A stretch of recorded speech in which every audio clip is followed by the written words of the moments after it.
What we're doing next week on WNST all week long. I've been talking about the WNST Rock Week, and I've been sitting here editing all of these little tapes. So I want to have some fun with this because I'm not really doing a radio segment, but these are the tapes that I made in 1989, 90, and 1991 in that era, and I keep them all in a tuxedo box, if you can believe it or not, a cummerbund box.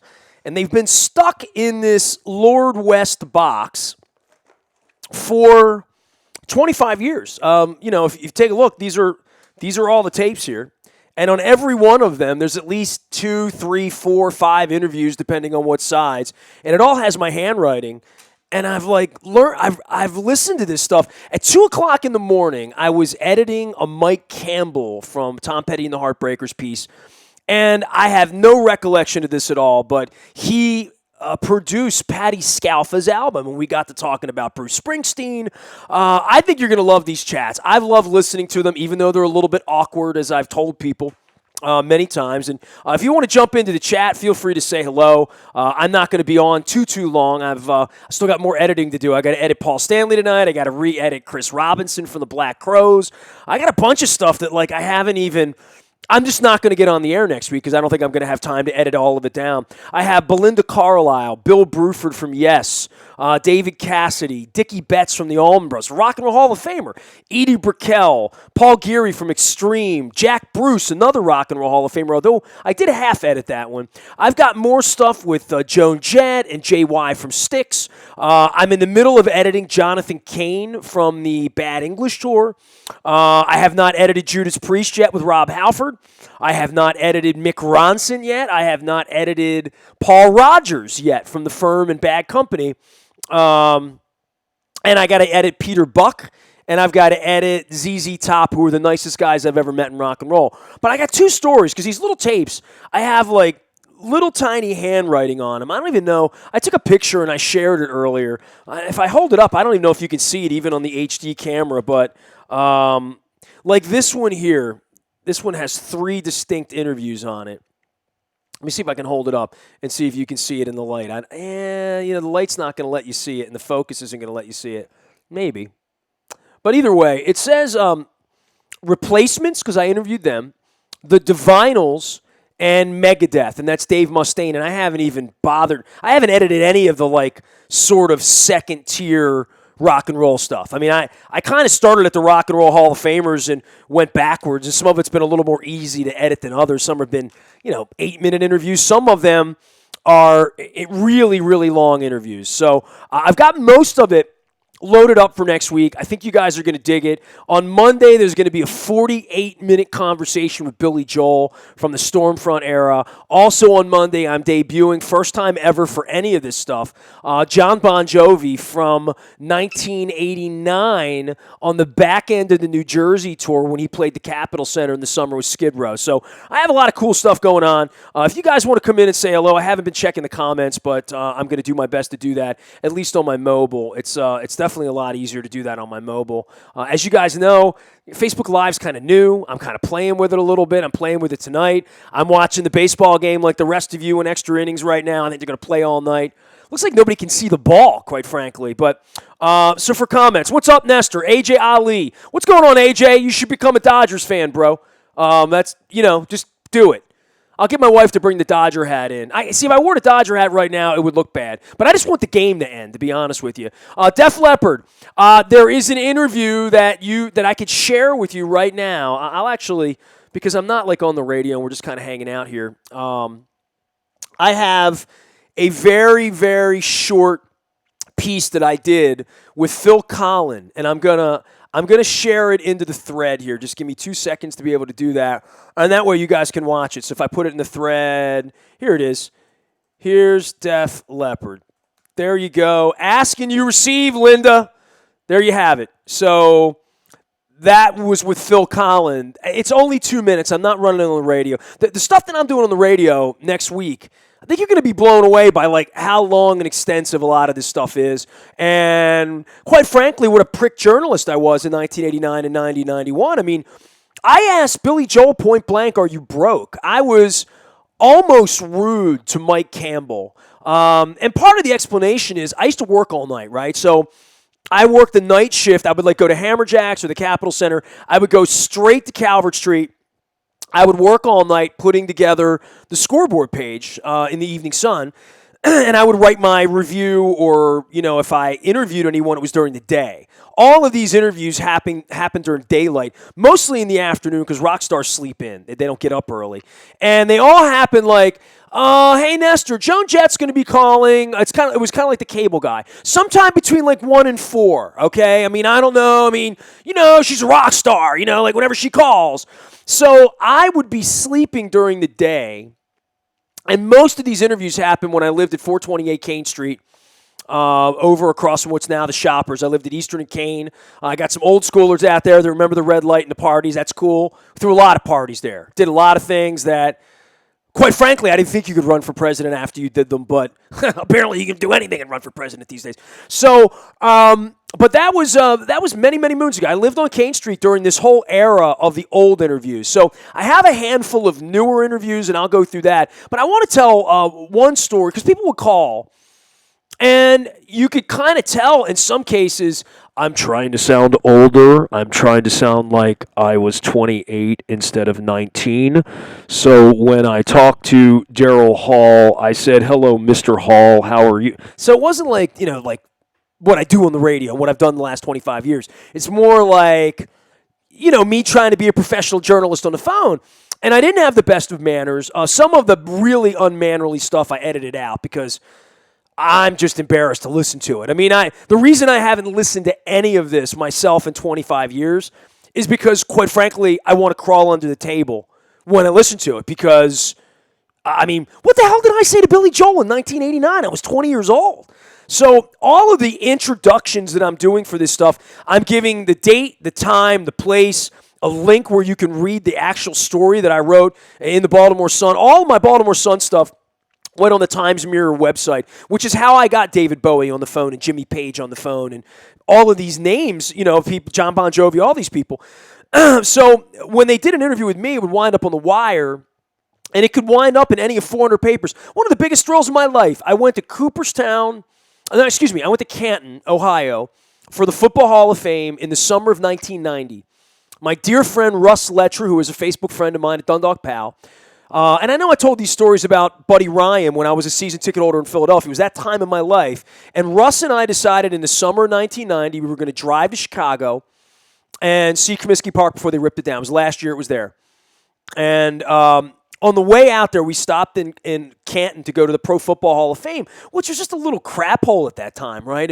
It's beautiful now. I would highly recommend you go. It's been way updated, way upgraded. They've made it. The NFL is going to make that a little bit of a Disney World in the middle of Ohio. But pulled in there, and I went to a little sports bar, and I'm a newspaper junkie. I was then. I bought newspapers everywhere I went.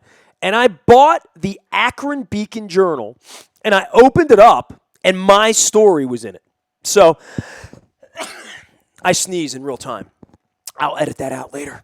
And my story on the Moody Blues was in the Akron Beacon Journal the day I actually bought the newspaper. So my story's wound up, and I have clips from all over the country from, places when, my Depeche Mode story ran.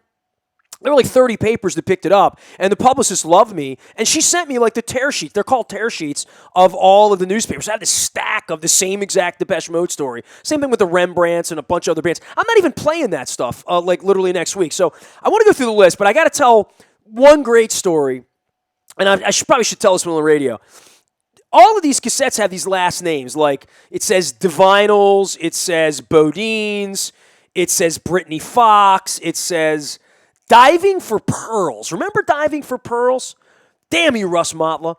Mighty Mighty Lemon Drops. It just says Cain, C-A-I-N. That was Jonathan Cain, and I figured that out. Two of my tapes, one of them said Harrison on it. And I'm like, wow. I know I never interviewed George Harrison. That much I know. So I'm like, what Harrison was that? I went back. It was Jerry Harrison for the Tom Tom Club, because the Tom Tom Club was playing maybe the Lyric, maybe Hammerjacks. I don't know where they were playing, but I was interviewing the Tom Tom Club. And it's Jerry Harrison, who was also in the Talking Heads. And when I went through the Hall of Fame back in February, I saw Springsteen play in Cleveland. So I went through the Rock and Roll Hall of Fame. And if you've been there, there's like this long aisleway where the autographs are written in this sort of white on black.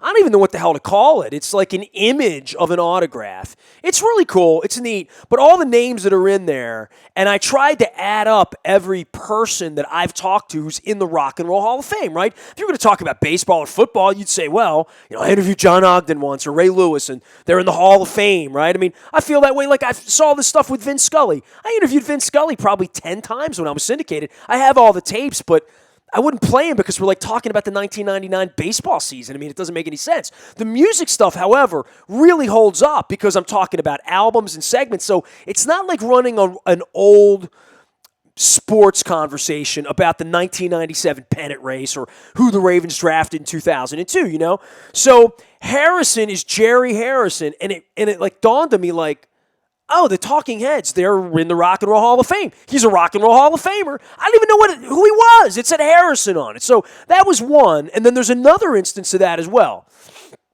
It said on one of the tapes, well, first off, I've interviewed Lou Gramm, and I love Foreigner. I mean, if you love Foreigner, then we have a lot in common. Still love Foreigner. I love their new singer, too. I've always loved Lou Gramm. Lou Gramm and I drank some beers one night in Columbia. And I interviewed Lou Gramm, and you'll hear that next week for sure. That was on the second album, Ready or Not, and Midnight Blue and all that stuff. He opened for Steve Miller at Merriweather in 89 or 90, somewhere in that range. It's all in tape. But it said Mick Jones on one of the tapes. And I'm like, I love Foreigner. I don't think I ever talked to Mick Jones. Like, I probably would have slobbered all over Mick Jones the way I did on Dennis DeYoung and Tommy Shaw and Geddy Lee. And you'll hear what a disgrace and an embarrassment I was in the 80s, but I'm really proud of it in some twisted, perverse way. And I saw on it Mick Jones, and I'm like, Mick Jones? I didn't interview Mick Jones. And I thought, Big Audio Dynamite played in Hammerjacks. I interviewed Mick Jones. Well, Mick Jones was in The Clash. The Clash is in the Rock and Roll Hall of Fame. So go figure, right? So I had Rock and Roll Hall of Famers on tapes, and I didn't even realize they were in the Rock and Roll Hall of Fame. They're like, I saw Jack Bruce. I know he's in for Cream. Roger McGuinn with the Byrds, interviewed him. I don't even know if that's going to make the cut next week. I got so much stuff that I can't physically get it in, but it's not the only time I'm going to do WNST Rock Week. I'm going to do it again. Hello to everybody. Dan Scher, appreciate you saying hello. I'm going to make sure I answer. Eddie Lauer, what's up, dude? By the way, Eddie Lauer sat in on my 1994 Rock and Jock special. I don't have it edited, Eddie, but you were a part of it. Mike Maceros called in. Chips Enough called in. You and I talked to Steve Whiteman, and that part is in. So the Steve Whiteman Rock and Jock 94 interview, Lauer, you're in it. So if you hear it, you're in it. You were in my studio in 94. So there. George, how are you? Linda, hope you're digging that Def Leppard thing. Jet, hi, how are you, Jet? Lou Gramm, Howard wants to hear Lou Gramm. I'm not telling you anything, Howard. You can listen to it. It's going to be in a rotation next week. I can tell you how long it is. I need to log into I can give you the lengths on a lot of this stuff. I can't tell you exactly when everything's running because it's just in a rotation. I mean, it's literally so much stuff that I can't get it all done. But I am going to tell you the stuff that I did get done, and I'm still working on some stuff. I really hope to get this Paul Stanley thing cleaned up. I'm pretty sure I'm going to get the Chris Robinson Black Crowes interview on, which, I mean, of all the stuff I could be like proud of and sort of interviewing a band before they were a star in any way. I interviewed the Black Crowes. I must have been one of the first people to ever interview them. Their album was 5 weeks old. No one had ever heard of them. They opened for a band called Junkyard. And Steve Gorman talks a lot about this in both of the Steve Gorman pieces that you'll hear. Steve Gorman's the drummer for the Black Crowes and a huge Oriole fan and a great guy. And he was here a couple weeks ago. His brother, Jim Gorman, many of you may know him, battling just insidious, awful disease that's like a Parkinson's on steroids. It's horrible. It's called MSA. You can Google it. And but I interviewed Chris Robinson, and they opened for Junkyard, and I'm not lying. there were 20 people at the show. You can ask Jill DeVille, ask Bud Becker, ask anybody that was involved. Tom Gobble, hello. AJ, get a Dodgers hat, all right? I mean, not today. Hey, Orioles are scoring runs. Oh, 1 run will score. 2 runs will score. There you go. Orioles take a 6-4 lead. So there you have it. 14th inning. All 6 of the Oriole fans that are still there are like, let's go Orioles. I don't have my Oriole hat back here. I got my Raven hat. I got my Led Zeppelin shirt on. I wanted to wear that. I interviewed Jimmy Page in '85 at the News American for the Firm, and I can't find the interview. So I've lost effectively the earliest, most embarrassing, without question, part of my interviews from the News American. I've lost Geddy Lee, the first one. I do have some Geddy Lee in here this week. I lost Tom Hamilton from Aerosmith, but I do have Joe Perry coming. I've lost Rick Emmett. I lost Jim Peterick from Survivor. I lost my first Kevin Cronin interview. I lost Jimmy Page. I lost John Oates, but I got a great interview with Daryl Hall. You're going to dig the Daryl Hall stuff. I would have told you the Daryl Hall thing would have been horrible. It was actually really good. Mike Campbell was really good. You know who was a real dick to me? Branford Marsalis was a jerk. Belinda Carlisle was not in the mood. Ian Asbury had been in a fight in Dayton, Ohio, and they were doing the stage diving thing, and that didn't go so well. I also interviewed Matt Cameron when he was with Soundgarden before he was in Pearl Jam. So anyway, I want to I'll read off what I'm doing. If anybody has any questions, say hello. It's great to have everybody in here talking and chatting. Troy, how are you? Welcome. Without baseball games to listen to, I don't want to talk about politics. I don't want to watch politics. I don't want to read about politics. I want to read about the first place Orioles, who've just taken a 6-4 lead. Eddie Money, yes. Tom Gobble, yes. Eddie Money, yes. I talked to him in 2004 before he played at Camden Yards. Yes, it's really good. Yes, it's in the rotation, and I edited it, and I hope you like it. Tom Pless, how are you? Good having a beverage with you the other day in the beer garden. Rush, yes. Geddy Lee, several times. There's plenty of Geddy in there. I made sure of that, but I did lose the first ever interview I did was Tom Hamilton from Aerosmith. The second interview I ever did was with Geddy Lee. And to say there was a yellow puddle between my legs when Geddy Lee called my house when I was 15 years old, I don't need to tell you.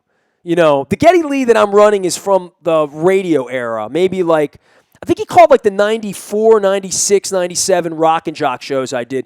Geddy called in almost every year, and I'm going to get Geddy on. One of the inspirations here, just to look the cat out of the bag a little bit, I'm going to be doing more of this over the next year. I'm going to try to track down some rock stars and just put them on the show, man, and just talk some music to mix it up. So instead of doing the politics thing, I'm going to do some music. I'm going to do some sport. I'm going to do a lot of sports. Sports is what I do. I'm never not going to do sports.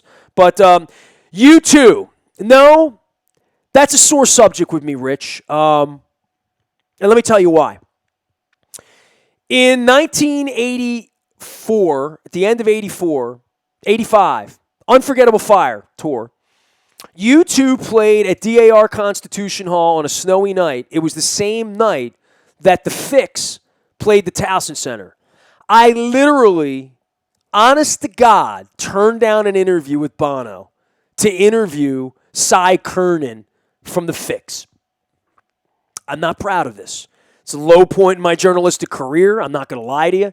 You know what else I lost? I just realized I had an Alex Van Halen interview from 5150. I lost a hell of a lot of interviews. I had a briefcase with regular cassettes, bigger cassettes.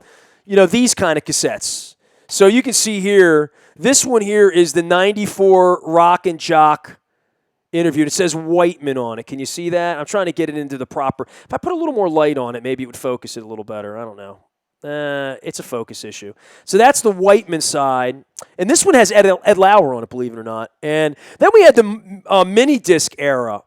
So on this one here, Marvin Lewis, Kyle Richardson. See, this one here says Sebastian Bach on it. If you see second from the bottom. So this was mini disc. So the eras were big cassettes, mini disc, and then mini me. So this is big cassettes and little cassettes. Well, you can't even You can't really tell the difference, can you?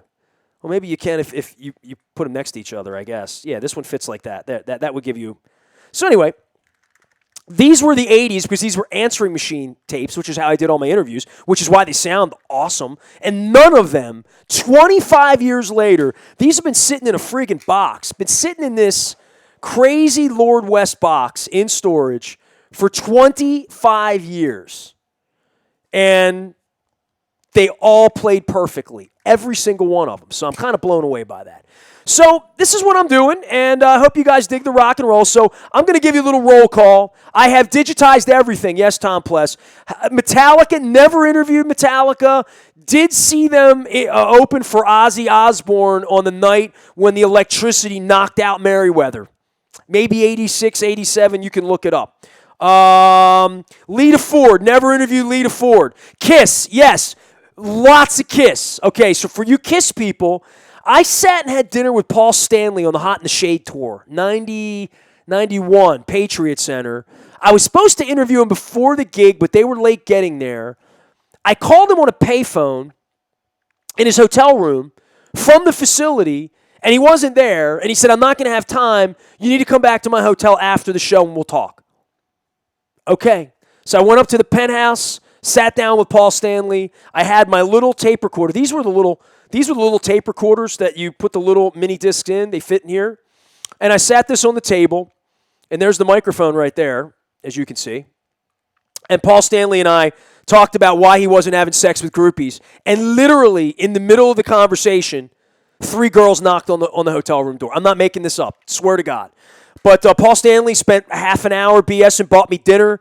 We sat in the room drinking Pepsi, and we had chicken and mashed potatoes and broccoli. I told him, I'll have whatever you're having. He ordered 2. We sat and ate. We talked. He was a wonderful man, Paul Stanley. I lost my first Paul Stanley interview from 85, but I have this one from 91. It's before they put the makeup on. He talks about putting the makeup on. And Ace Frehley, by the way, I interviewed the year before. In 89 or 90, he played Hammerjacks. There's a long interview with Ace Frehley that's also part of this where he talks about Paul and Gene wanting to put the band back together. So there. Extreme, yes. I interviewed Geary. I did not interview Gary Sharon or Nino Bettencourt. I interviewed Geary, who is like a major band manager now. Paul Geary is his name. I interviewed him. Pearl Jam, never Eddie Vedder, but I did interview Matt Cameron from Soundgarden, and I haven't edited it. I don't know if it's going to get on next week. I mean, honestly, let me go through the list here, and you guys can throw notes in. So here's what you're going to hear next week, at least that's already guaranteed in the hopper, going to be playing beginning Monday, okay? Thomas Dolby, 17 minutes. Lou Graham, and I have dates on a lot of this stuff if I take a better look at it. I just need to check a different file. And I'll give you the actual dates on all this. As the Orioles are trying, Zach Britton's trying to put guys on. I'm telling you right now, this might not go well. So Billy Squire called me twice. Lou Graham called from a solo tour in 1990. Nils Lofgren, many chats with Nils Lofgren about Bruce. There are several. They're long, they're lengthy, they're chunky, they're thoughtful. Nils is one of my favorite people on earth. Bill Leverty from Firehouse, several with him. Billy Joel, there's 42 minutes from January 1990 on the Stormfront tour where he talks about being broke, being ripped off. That's a theme, by the way. A lot of musicians talk to me about being ripped off by their labels, how much they hated their labels, how much their managers screwed them. That's a common theme through many of these interviews. And it's also fascinating how many of these guys really understood the music business. Like if you listen to the John Bon Jovi interview or the Joe Perry interview, they talk about program directors. And John Bon Jovi knew who owned radio stations in the Washington market. So, I mean, really cool stuff. Billy Joel, 42 minutes. Tom Kiefer from Cinderella. Yanni, yes, that Yanni, sat with me at the Super Bowl in Houston 12 years ago. Steve Gorman from the Black Crowes, one of my dear friends, drummer, calls in frequently. There's lots of cool Steve Gorman rock and roll stuff. Anthony Kiedis and John Frusciante from the Red Hot Chili Peppers, they talk about wanting to copulate, I'm not making that up, with John Waters. This was during the period where Flea was putting his penis in a sock and running around on stage and they were getting arrested. They were playing Painter's Mill, by the way. There's 21 minutes with Anthony Kiedis from the Mother's Milk tour. They had just broken with Higher Ground at that point. Was their first breakthrough hit. John Denver, 30 minutes on his legacy, on the environment, on music. Also a lot on his label, RCA, and music. Pat Benatar did 14 minutes with Pat Benatar in 1991 on the True Love Tour. She was only doing jazz music, and it was right when she quit doing rock and roll. So it's kind of a cool conversation. Mark Bryan from Hootie and the Blowfish, lots of stuff with him. The late, great Dan Fogelberg for 16 minutes called me and talked a ton about the environment, a ton about acoustic music and writing songs and breakups and the demise of his marriage, and one of my favorite albums that he did called Exiles in the late 1980s. Awesome album. Check it out. Daryl Hall on an acoustic tour with John Oates in 91. They were playing Pier 6. And their acoustic tour was because MTV Unplugged became big. So a lot of bands were like doing the Unplugged thing right then. Tommy Shaw, 22 minutes with Tommy Shaw on the Damn Yankees 1989 tour when he quit Styx. He wasn't getting along with the band. His solo career didn't do well, and he talks about that. And then the next year, I interviewed Dennis DeYoung when they put the band together without Tommy Shaw. So that's in there. George Thorogood. I'm going to get to all the comments in a minute. So here they come. George Thorogood, 13 minutes. Nils Lofgren, another one. Joe Perry for 26 minutes talking about his drug habit, talking about needing to get dried out, talking about why their comeback worked. It was on the Pump Tour, at the back end of the Pump Tour. Joe Perry, 25 minutes with Joe Perry. Awesome. Thomas Dolby, Dennis DeYoung in the 91 tour, 37 minutes with Dennis DeYoung. We wound up talking a lot about the Chicago White Sox. He was a humongous Luis Aparicio fan. Who knew? But it's in there. I forgot that part. Clarence Clemens. From 1990, when E Street Band broke up, Clarence played Hammerjacks. E Street was broken up, and he talks a lot about Bruce. He talks a lot about having his feelings hurt when Bruce broke up the band and, not really knowing what to do with his career at that point because E Street was his career. And I think you'll really enjoy listening to the late, great Clarence Clemens, the big man. 16 minutes with Clemens. That's coming next week. Mark McGrath from Sugar Ray hung out with me on the field at the Atlanta All-Star game in 2000. And Rick Sutcliffe butted into the interview and said, "Hey, man, are we live? Hey, I haven't seen you forever. What's up, Nasty?" So Sutcliffe kind of cuts in on a Mark McGrath thing. That's about 12 minutes with Mark McGrath from Sugar Ray. Every morning there's a hill. Bill Leverty from Firehouse, another round with him. Billy Squire, second time around when he played Hammerjacks. Really cool conversation about the stroke and about Lonely as the Night and about record companies and all that. Zach Wilde, guitarist from Ozzy Osbourne's band, joined me in 2003-ish on the radio. That's a radio-produced one. I think you'll dig that. That's 15 minutes with him. Eddie Money, the Money Man, talking sports, cops, baseball, rock and jock, rock and roll, Take Me Home Tonight, Ronnie Spector, the whole deal. That's 15 minutes from 2004. Mark Bryan from Hootie and the Blowfish from the era when Hootie was the biggest band in the world, 1996, Cracker Review. Did about 15 minutes with Mark Bryan then. There's more Mark Bryan in here. I have Darius somewhere, but I can't find the damn thing. John Bon Jovi, New Jersey tour. 29 minutes with John Bon Jovi. He was incredibly magnanimous. What a great guy. I've got another John Bon Jovi story in Miami that involves Brian Baldinger. It's a long story, but it involved dessert and coffee, and it was wonderful. John Bon Jovi, a right guy, really right guy. And very early on in his fame, I mean, he wasn't talking about owning football teams and, all that kind of stuff. He was just being a rock star. He was just a great, great, great guy. Steve Whiteman from Kicks. There's a little bit of that. Steve sprinkled throughout here. Steve's called into the show many, many times. Steve gave me voice lessons in 2001 or 2 when I was syndicated. I was losing my voice because I was shouting. So instead of turning up the mic so I'm a little louder like that, I was like, "Hey, everybody, what's going on?" So I lost my voice a lot. And Steve took me over to his little basement studio over in Parkville, right by the barn, 2 blocks from the barn. And Steve did about 5 voice lessons with me and gave me practices, and they were all really goofy. Like, he would make me do these things with my lips and go, to warm up my vocal cords. And he would make me sing, and there's nothing funnier than Steve there, like prompting you to sing. I mean, he's just funny to begin with. Saw him on Sunday night in Dundalk.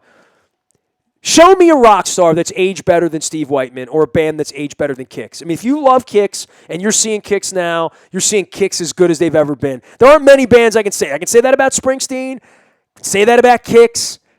How many bands can you say they're as good as they've ever been? I mean, that's a small group at this, especially when they get a little older and lose their range. All right, more things in the hopper. Billy Joel called into my show in 1996. He canceled a show at the Capitol Center and called me and did 20 minutes of radio to sort of kind of apologize because we knew each other. So Billy Joel, there's another Billy Joel piece in addition to the 48 minutes.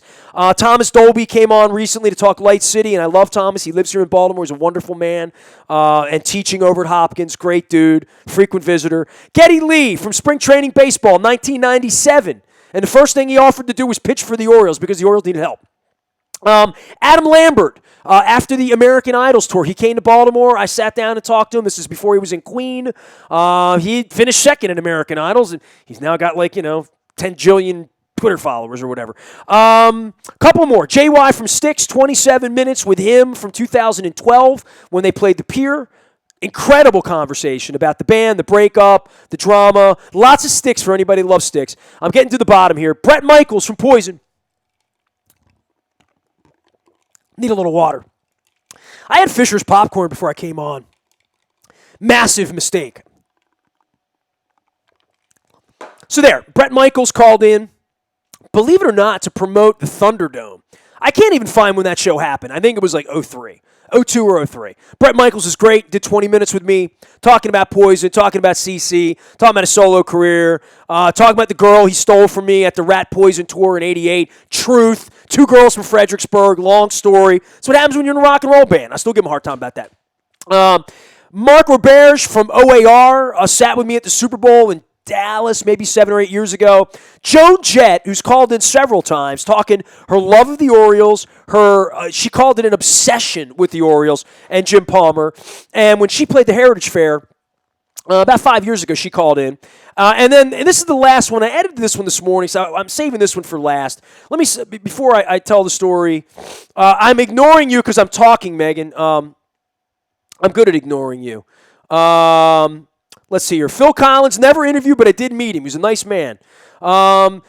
Slash. I got to go find a Slash interview. That was in New York at Mickey Mantle's at the World Series in 01 with Denny Nagel. Denny Nagel and I interviewed Slash. I got to find that. All of my one-on-one stuff, believe it or not, is on VHS, the big things, the big VHS tapes. They were audio track only. It's a long story. Sporting News didn't have a lot of money, obviously. No David Lee Roth, but I did interview Alex Van Halen, and I, drank a lot of beer with Alex Van Halen one night at the Spectrum when I was 18. Don't tell anyone. 38 Special. I got to find the LJ stuff, John. I don't know where it is. I interviewed LJ several times, Jacksonville Super Bowl. I have to go find that. I have to go find it. I will find that for next year, okay? I'll get that. The Orioles won. Yeah, they did. I'm too busy doing Facebook Live, talking about stuff. It is a streak. That's correct. That's 2 if you're counting. So last interview, and I'm going to end it with this. We're talking about WNST Rock Week. Starts next week. Everything will be in the audio vault. Everything will be on the website. Everything will be on the radio. Have at it, as Brian Billick would say, our partner. The last one we'll talk about is Brad Delp from Boston. I don't want to be weird, but, you saw there's like a whole box of interviews here. They're like tapes everywhere. And some of this stuff I wanted to listen to. Some stuff I waited on. Some of the big star stuff like Clarence Clemens I did early and Bon Jovi and Billy Joel. Because that stuff was chunky. It was 50 minutes. There's a lot of FUs and a lot of S's and F's and bombs and pregnant pauses and stupid questions from me as a 19-year-old guy that I wanted to kind of edit out so I didn't sound too stupid. Although I sound stupid enough. Trust me. You'll listen. You'll know. The answers are great. The questions are dumb.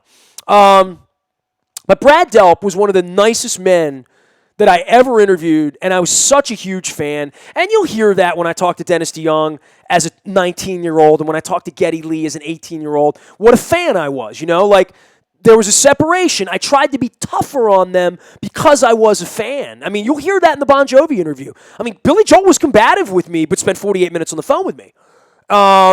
You'll hear it. Just go listen to it. But Brad Delp, I remember the interview, and I remember how nice he was.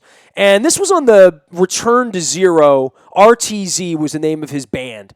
And he put it together because Tom Scholz just, refused to do music, you know? Tom Scholz had invented the Rockman, which was the standard for every guitar player to plug into from 1976. He became a multimillionaire on the Rockman and kind of was a perfectionist about music, which is why they never made a lot of albums. Meanwhile, his singer was starving at home and went and made, an album and came to Hammerjacks and played and spent 34 and a half minutes Brad Delp spent on the phone with me. Talking about Boston, the band. I told him I love of the band and the album Third Stage, which I loved at the time. I made it my album of the year in '86, The Evening Sun. And I saw the tour at the Spectrum. I did all that stuff. But, it's very sad. Brad Delp committed suicide in 2007. My wife lived in the same area where he's from in New Hampshire. He had a band called Beetlejuice, which was a Beatles cover band, which is kind of cool. And we spent a long stretch of time with him backstage in California in 2004, right after I got married. It was an incredible show in Irvine at the Shed, the sort of the Merriweather of Irvine, California. It was called Aerofest. It was like 94.1 or whatever the radio station in Southern California. And it was Journey, Styx, Boston, Foghat, 38 Special, REO Speedwagon, Steppenwolf. I said 38 Special. So I have these kind of wild pictures of Kevin Cronin and Chuck Panazzo and LJ from 38 Special and JY from Styx. And we took a picture with Brad Delp, and Brad just talked our ear off out in the hallway. He was so thrilled. My wife was wearing a Red Sox hat, so he immediately gravitated to her, and we wound up talking to him forever, and he was so nice. And 2.5 years later, he had committed suicide. My wife and I talked so much. He gave me his home number, and we were going to go see his band up in New Hampshire, my wife's hometown, because his band did these Beatles covers called Beetlejuice. And I hate to leave you on a sad note, but it took me. Look, I started editing those tapes when Jen was in the hospital November, December. I literally would take this and a handful of tapes, and this is 5 hours of tapes, and one of these, and the little cord that I used to hijack. Everything was hijacked off of one of these into a mini-in for Tom Pless, who's wondering, how did you do it?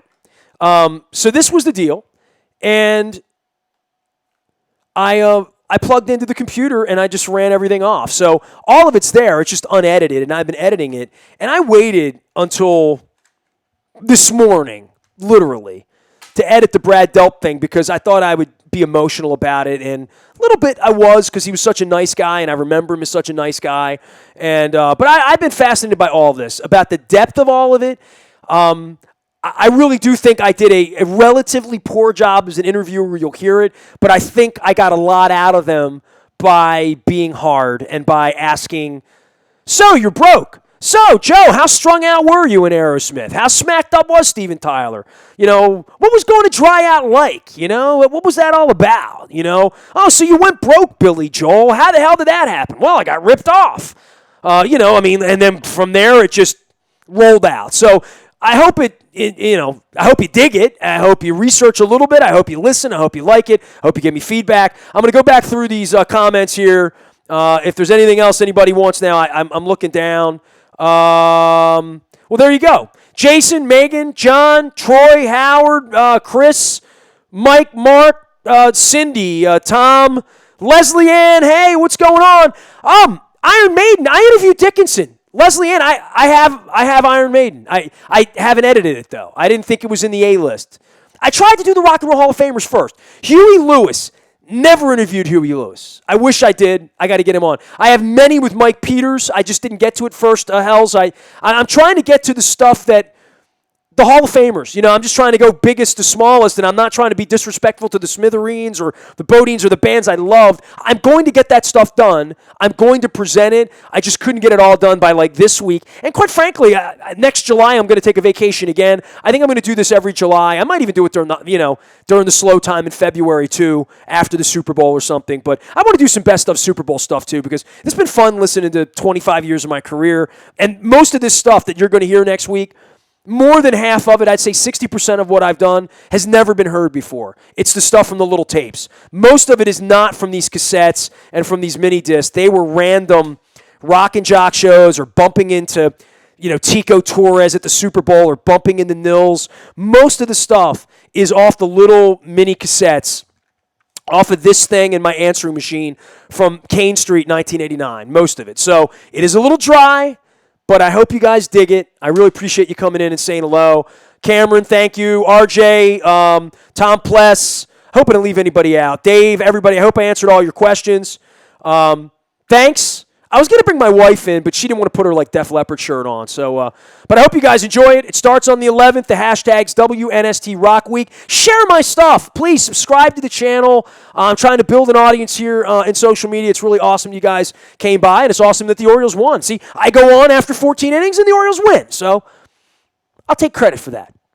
Thanks for everything. Appreciate you. Jen's struggling but doing okay, and we're here, hanging in there, doing the rock and roll thing. Peace out.